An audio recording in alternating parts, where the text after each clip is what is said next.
It's a real. I've had a taste of it. You would not believe that that's beer, but it is beer.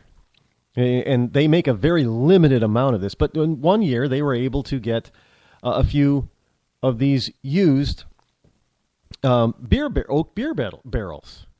And they aged the honey mead in these barrels. And it was called Utopias.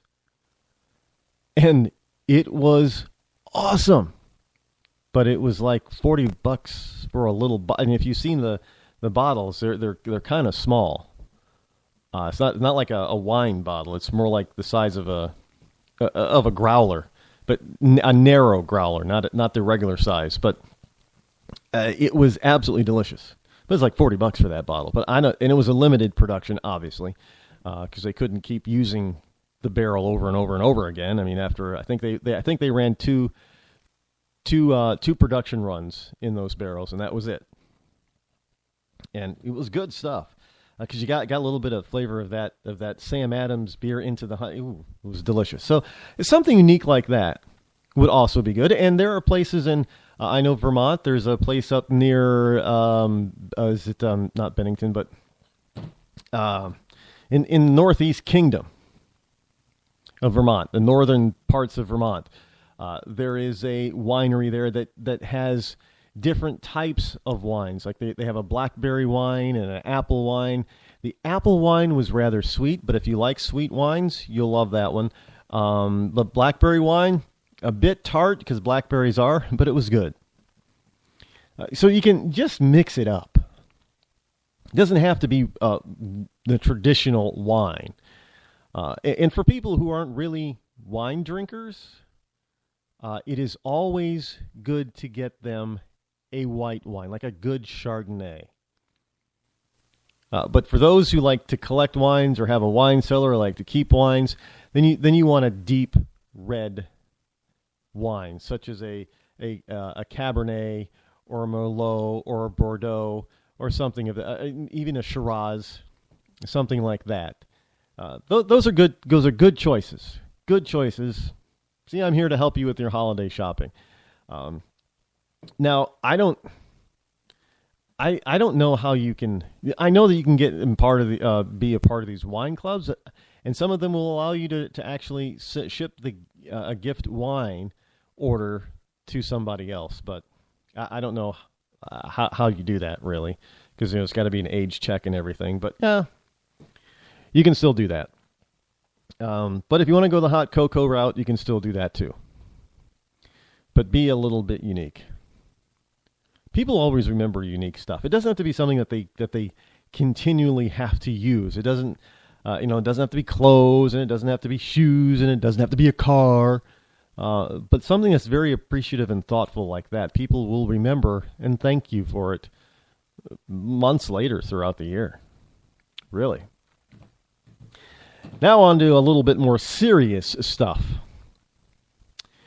This meme has been running around Facebook, and I've even seen it over on Pinterest and on LinkedIn. I have not seen it yet because I haven't introduced it, so maybe I probably should now. I have not yet seen it in Google Plus yet. But it doesn't mean it's not there. I just haven't seen it. My circle of friends have not posted it yet. And I got a rather large circle of friends over on Google Plus. It's approaching it. Well, it's a few thousand of them now. I don't really pay that much attention to Google Plus, and I still have a few thousand people. I'm in a few thousand circles. I have a few thousand in my circle. It's just a secondary type. Maybe I should probably use it more. It's a secondary to Facebook. So if Facebook were ever to crap out, I guess I would still have Google Plus. I should probably marry the two somehow so they become twins as much as they can be twins. The Facebook page, which is the Rod Eccles Show on Facebook, and the Google Plus show page, I should probably mirror them. And every time I post something on Facebook, I should probably post the same thing on Google Plus. Maybe I'll start doing that in the new year.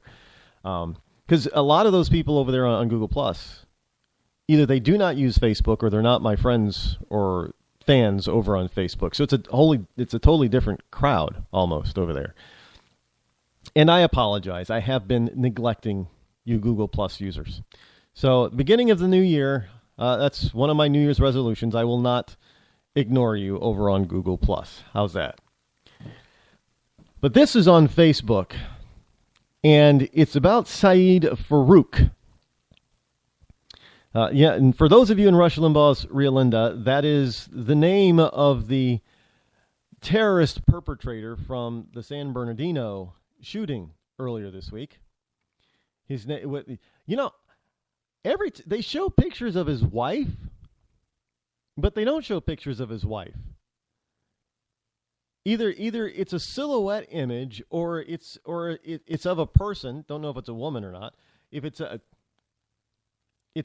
a person in a full burqa, full face burqa. You can't even see the blacked out face and eyes mask thing is on, and with a big question mark. We don't have a picture of her. We don't. I should say a picture of her while she's alive, when she was alive. We don't have a picture of this woman. All we have is. I know that. Look, what is it? Is it Texas? There are a couple of states that are allowing now these women to have their driver's license picture with a full burqa. The full face mask and everything. You can't even see their eyes. Why would we even bother taking a picture of that and putting it on somebody's license? A cop pulls over and, hey, is this you? And woman behind the veil would say, yes. Well, what's the cop going to do? He doesn't know. There's no way of identifying this person. But we don't have any. I have not seen a picture of her. So I don't know if there's one out there. I mean, she hasn't been in the U.S. very long. Less than a couple of years. But somebody's got to have a picture of her. I don't know why we're protecting her face now if somebody has a picture of her. Anyway, Saeed Farouk, according to this meme, and he was now. I don't. Well, the woman, she was Pakistani, by the way, I do believe. We seem to have troubles with certain types of Arabs. We don't seem to be having troubles with real Syrians in the United States. We don't seem to have trouble with the likes of Egyptians or Iraqis or even Iranians, for that matter. It seems to be Pakistanis and Saudis. Now, I know a lot of people have probably noticed that too, but this woman, the Saeed Farouk's wife, from what I've read, is a Pakistani via Saudi Arabia. Well, yeah, I've always said, the enemy of my enemy is my friend type of thing, but jeez. Anyway, Saeed Farouk was living the American dream, so this meme goes. You've probably seen it. His government job. Remember that, folks. This guy had a government job. Saeed Farouk had a government job that paid him over $70,000 a year, including full benefits. Are you understanding the words that are coming out of my mouth? This radicalized jihadist terrorist worked for our government, pulling down more than $70,000 a year for a government job. He was allowed to leave work in the middle of the day for prayer. He was allowed a month off with pay to visit Saudi Arabia earlier this year. How would you like to get paid for, taking a month off and getting paid for it and go, I don't know, to Greece or to Spain Or if you want to go to the Southeast Asia, go there. Go anywhere for a month. Do most private sector jobs, you don't get 4 or 5 weeks off? This guy hasn't been there for 20 years. I mean, you got to work someplace. Most places do not give you 4 or 5 weeks of paid vacation, and you usually cannot take it all at once. So you can't take like a whole month off in most jobs. You don't get that type of time off if you've been there unless you've been there for 15 or 20 years. So he was allowed to leave work in the middle of the day for prayer. He was allowed a month off with pay to visit Saudi Arabia earlier this year. He and his wife were given a baby shower by his coworkers, the same coworkers that he later shot and killed during a holiday party. Holiday. Wonder if it was a Christmas party. And you got the president wondering, well, we don't know what pissed him off so much for him to go back there and try to kill them all. Well, if it was a holiday party, maybe it was more of a Christmas party. And he's a devout Muslim, and he can't have Christmas. So that if something pissed him off, I would guess it was just the holiday party itself. The Christmas party probably pissed him off, but he was already pissed off way before that anyway. That's he was radicalized and he was a jihadist. That's and his wife, she Facebooked her allegiance to ISIS. Can I say this about? I am probably going to get in humongous trouble for this, but I'm going to say it anyway because after all, I am politically incorrect.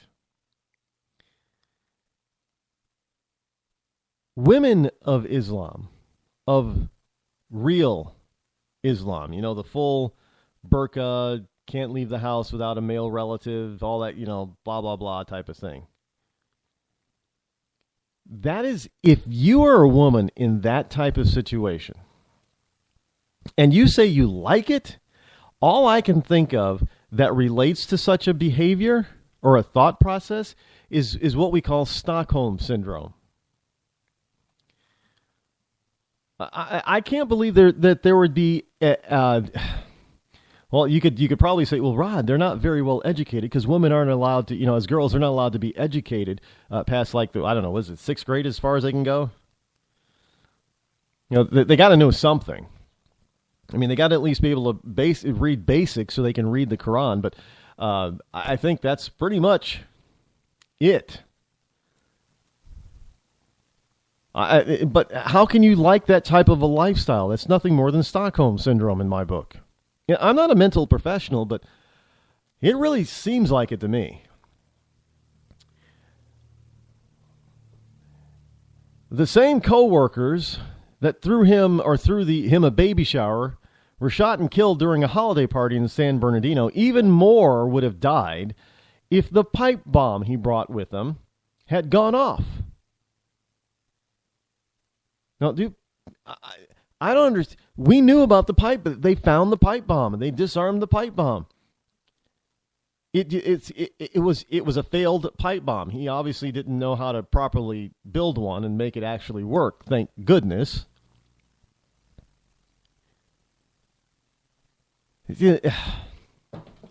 I don't know why people are out there trying to cover for this guy. Well, it's workplace violence, Rod. It's not really terrorism, well, hey, how about all those other mass shootings from the crazy nut jobs, like at Sandy Hook? That was terrorist attack. No, not by the definition of what we call terrorists now, terror attacks. Sure, it was terrifying, but it was not a terrorist attack. And I cannot believe that the Washington Post is trying to make the connection. Well, I should, yes. Of course, I should believe that they're trying to, that's what they always try. Liberals are trying to dissuade blame from the actual people who deserve the blame and who should be taking the responsibility. And they try to voice that responsibility onto somebody else. Oh, we're saying he's a terrorist. Well, if we say he's a terrorist and he's going to act like a terrorist, that's not the way it works. We call him a terrorist because he acts like a terrorist. Not before. called personal responsibility. Good grief.